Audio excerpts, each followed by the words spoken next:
the governor have said. And so we had to seek a qualified water professional, qualified opinion in order to go ahead with drilling of the borehole. So as he has rightly put it, is that he gave us a report, and that is a report that the contractor now who was contracted relied in drilling the borehole, which now was an yielding borehole. So, and to the question of whether everything has been paid, I think we have said, and we can provide evidence that whatever was paid, there was inspection and acceptance committee that verified the work that was done, and I think the contractor was paid a figure of around 1.8 million shillings.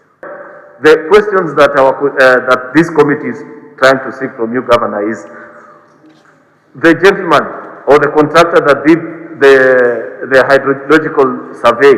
Separate for us so that we understand. Is it the same contractor who went on to do the borehole, or it's a different contractor who did the survey first, then you gave out the contract for somebody to do the borehole?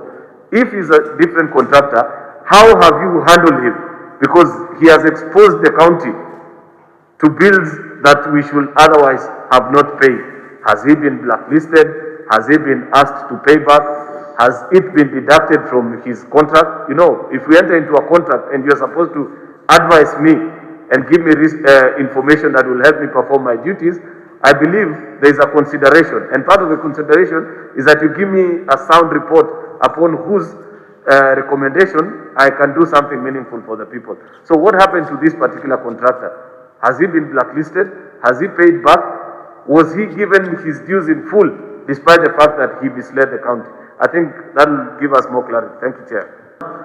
Is he a private practitioner or an employee of the county government?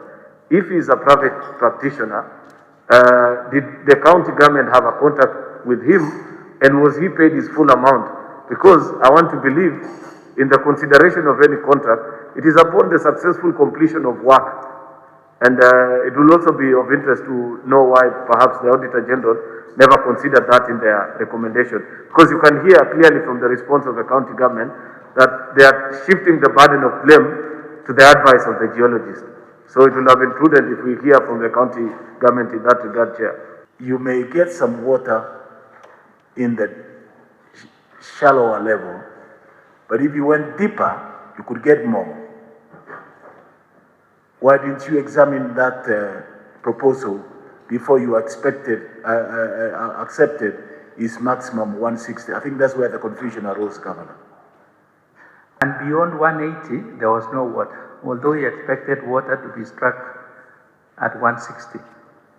So the risk was, even if we continued a lot deeper, we were not sure we would strike water.